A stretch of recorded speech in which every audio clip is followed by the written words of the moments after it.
好，各位同學、各位家長，大家好。咁又到另一集咧，我想講咧就嗰個writing。咁喺上兩集咧，我講緊呢個咧係一個 element 啊，叫 argumentative essay 啦。咁今集咧，我想講另一個咧，就好多學生咧，佢係有一個唔了解嘅，或者唔係好知個名成日聽，但係佢唔知係咩嚟嘅。咁係咩咧？就係 letter to the editor 啦。咁咧中文係致編輯的信。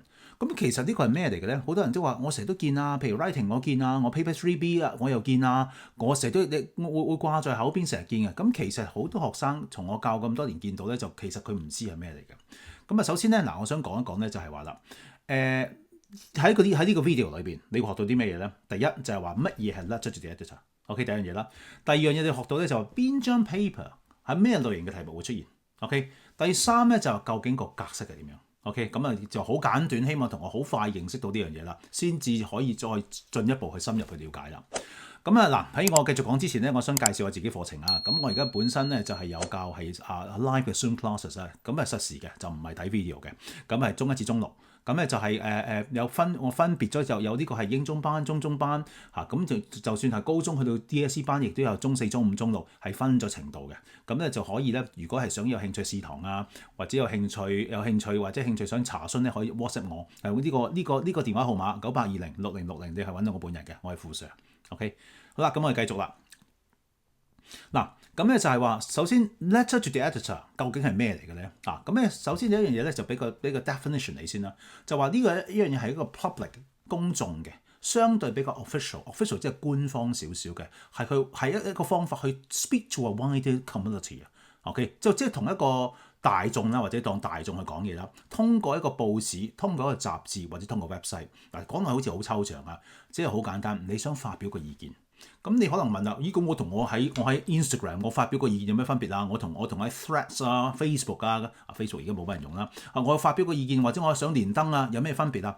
嗱，個分別係咧，我頭先嗰啲途徑咧，你可能係比較係一個好即係點講啊，好 casual 嘅嚇，或者我純粹發泄下又好，或者去講啲好無聊嘅嘢又好。你真係想引起公眾關注嘅話咧，你想引起一個討論啊，譬如話我哋應唔應該我哋呢個 city 應該做呢樣嘢啊，或者我哋應唔應該係發展向呢個方向發展啊，或者最近啲環境問題啊，啲比較 serious 嘅問題咧，我哋就要通過呢個 letter to the editor 去發表嘅，就唔係喺嗰啲地方喺個連登俾個 post 出嚟咧，其實嗰啲係純粹發泄嘅啫。呢個係要記住呢樣嘢，其實好似性質一樣，實情最後去到個最終目標係唔同嘅。好啦，跟住啦，嗱，咁你可以有咩形式咧？你回應嗰份報紙、嗰份雜誌，譬如你當香港 South China Morning Post， 你回應入邊一個 article， 或者回另一個 letter to the editor。OK， 嗱，我想提同學啊，有樣嘢唔好誤會啊。你譬如假設有個人寫封信去一 letter to the editor， 你可能你贊成或者反對，你唔係回佢信嘅，雖然你係答佢嘢，但係你都係寫俾通過另一個中間人，嗰個就係 editor。所以你唔好 D 啊，譬如嗰個人叫 Mr. Chan， 你就 D Mr. Chan 嘅，就錯嘅。佢好多人就誤解咗呢樣嘢㗎。咁呢樣嘢啦，第一個情況咧，第二個情況咧就係話提高公眾呢一個意識啦，或者一個問題關於個問題嘅，譬如 pollution 啦、road safety 啊，就提高公眾意識。所以我寫信上去咧，所以希望多啲人關注嘅。嗱，第三個情況咧就係表達你個意見，或者 call for action 啊，即係話我想呼籲啲人採取行動。咁樣啦，咁而第四個咧就係話啦，我要游說其他人或者 share 個人經驗都得。譬如我作為個學生，我見到啲咁嘅嘢，我喺中學而家見到原來咧學生其實咧玩手機個熱嘅情況好嚴重㗎啦。譬如咁講 ，OK 嗱，好啦，咁啊跟住咧咁我想第二樣嘢我想講咧，究竟邊張 paper 會出現咧？咩類型嘅題目咧？咁首先邊張卷就當然一定係 writing 啦。咁通常 writing 咧就 part A 我係冇見過，即係個短文200字個文咧我冇見過從來冇見過有 letter to the editor 嘅，一定係 part B 嘅，而 part B 啦。同埋當然係 paper 3B2， 但係應付兩份卷個情況係不同嘅 ，OK 不同嘅。咁但係而係真係經常出現嘅。明唔明啊？譬如話 part B writing 主要係通常 social issues 嗰啲嘢啊，同時事上有關嗰啲嘢啦，或者社會性嘅嘢啦。而 paper 3B2 咧出現咧，可能係會叫你咧回應，而比較密啲回應一個投訴信。譬如你一個比較大啲嘅機構，咁有個人咧就寫信上去咧就投訴你個機構搞一個活動。咁你要覆翻佢都係 letter to the editor。咁通常 3B2 會出現係咁嘅情況嘅。OK， 好啦，咁你有啲咩關鍵字會見到啊？譬如話 editor 啦，梗係啦，呢個擺透明啦 ，newspaper、magazine 啊，有 readers 啊、letters 啊、public concern 啊、social issue 啊，呢啲就提醒你嘅，因為有啲同學咧睇題目咧佢唔係好清晰嘅，變咗咧有陣時咧會眼大睇過龍嘅咁樣嘅。咁啊，譬如話呢個曾經呢個比較相對係呢2年嘅 paper 啦，嗱嗰個題目係咁樣嘅 ：Hong Kong now has many more areas such as parks, shops and restaurants that welcome dogs. But some people feel that the city has gone too far in its efforts to be dog friendly. 咁呢個係個背景嘅，話香港越嚟越多地方係公園啊、店鋪啊、餐廳啊就歡迎狗隻嘅。有啲人覺得話：喂唔掂喎，咁樣我太過去得太盡喎 ，gone too far 啦喎。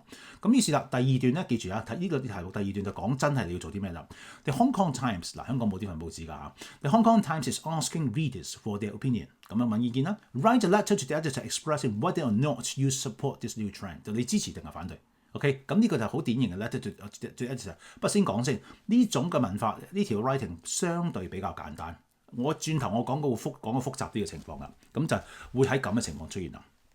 好啦，咁呢個最關心，跟住最關心啊，究竟個格式要點樣寫啦？咁啊，首先咧，第一個開頭就一定係 Dear Editor 嘅 ，OK 得嘛 Dear Editor 啦。咁跟住咧，另外咧就係話啦，你一第一段咧嗱，任何嘅business letter， 即係呢個係即係正式嘅信件咧，一開頭第一段我哋唔會賣關子嘅，唔會喺度慢慢講廢話嘅，講下古仔嘅，乜都唔會嘅，一定一開宗明義講清楚你寫信嘅目的做乜嘢。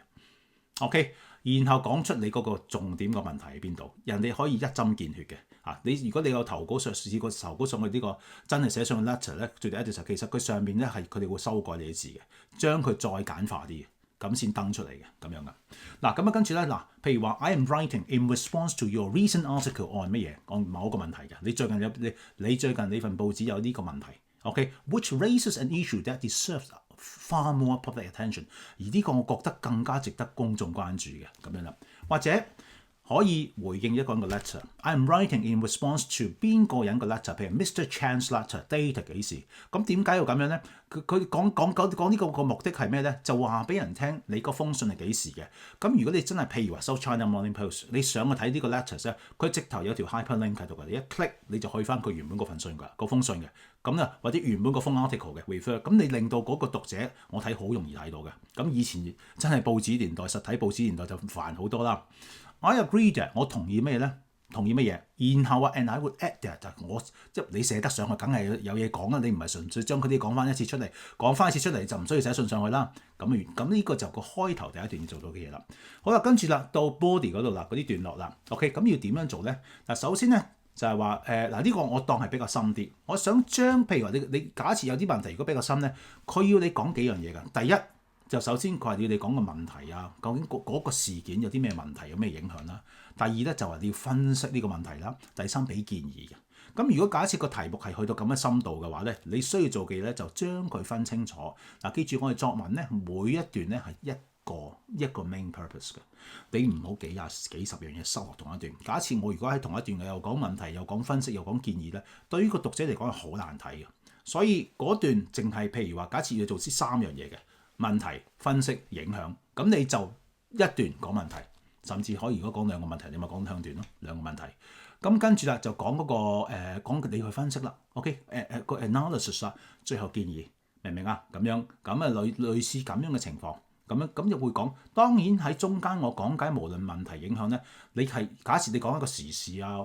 講呢個係 environment 啊，講 pollution 啊，講呢度嘢啊，或者香港譬如話個堆填區問題啊，或者講嗰個呢個係會唔會係整多啲 incinerators 啊嗰啲咁樣焚化爐啊？你真係講例子，譬如話我講香港以前曾經有個焚化爐嘅，後尾就拆卸咗嚇，咁但係因為好污染啊，而家點樣？你類似俾啲咁嘅例子出嚟，咁你就會清晰好多啦。